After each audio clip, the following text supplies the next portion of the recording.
Hey everyone, I wanted to go over the new and exciting news that we have for Persona 3 Portable and Persona 4 Golden, which are all set to release onto the Nintendo Switch and PlayStation and Xbox consoles on January 19th of next year. And of course, if you have Game Pass, you should already know that you're going to be able to have access to these games thanks to the subscription service.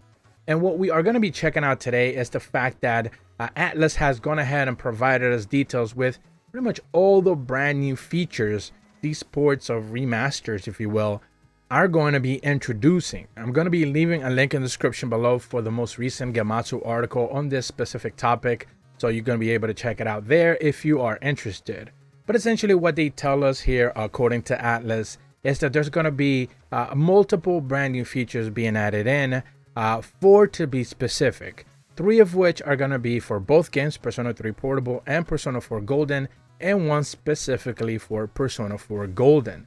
So when it comes to features that are going to be applicable for both games, they mentioned that there's going to be, of course, smooth and high resolution graphics.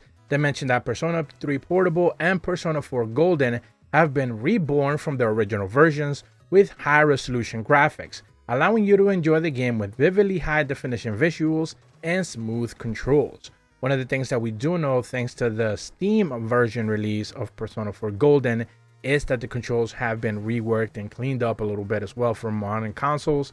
So of course this is now going to be making its way retroactively to the Xbox, PlayStation, and of course Nintendo Switch version of these specific titles. Now a lot of people have been hoping for, at the very least, for Persona 3 FES to be the one actually ported instead of portable, but you know, this is what we ended up getting. Other people were hoping just for full-on remakes of these original games, but it seems like, of course, Atlus and Sega won't provide them the budget to be able to do just that. When it comes to another feature that is being added in as well, or adjusted, if you will, they're choosing for you to be able to have the option to pick from a difficulty setting right from the start. The difficulty level that you were able to select from your second playthrough can now be chosen from the very start of the game. Since difficulty does not affect the development of the story, very easy or easy are recommended for players who just simply wish to enjoy the story.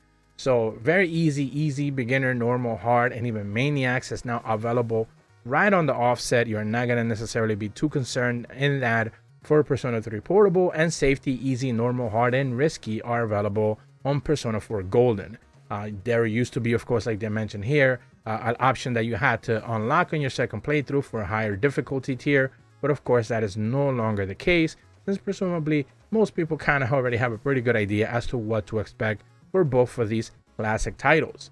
Another feature that they're mentioning that is going to be available for both games is quick saves. In addition to save points, you can now save your game at any times with the quick saves feature. And of course they showcase a couple of screenshots there from the Japanese builds, showcasing that the quick save is just something that you're going to be able to have right there available. It's most likely or closer or akin to the Nintendo Switch sleep mode. You're just going to be able to kind of stop the game at a certain point. You're not going to be too concerned about losing your spot, any spot there, and you can just resume automatically from there. Lastly, they do clarify that there is a specific Persona 4 Golden feature, and that is that it will allow you to look back on previous scenes from the album in your room. You can also choose different answers from those you selected when you first played the scene. So if you don't necessarily like the choices that you made, and it doesn't necessarily seem to be one of those where like you're going to be able to change your playthrough from that format, you're still going to be stuck with the decisions that you made, but you are going to be able to see the different options that you chose on a specific day, maybe a different conversation with a person to raise their affinity or whatever it was, a friendship level, and you're going to be able to see what those different options would have netted you when it comes to discussions within one character or another. But that's about all the information that we have so far. These are the features that they are touting being introduced for both games when they both release on February 19th of 2023. We do know that they're going to be $19.99 each, but there's also going to be a bundle available on the eShop, PlayStation Store, and Xbox, Xbox Store, I guess. I don't actually know the official name for it. Microsoft Store. You're going to be able to bundle both games together for, I believe, like $38 or so, or you can just buy them both separately for $20 each. If you're brand new to my channel, be sure to leave a like and subscribe. Hit the bell to receive notifications when the videos go up. And as always, Thank you so much for watching. See ya!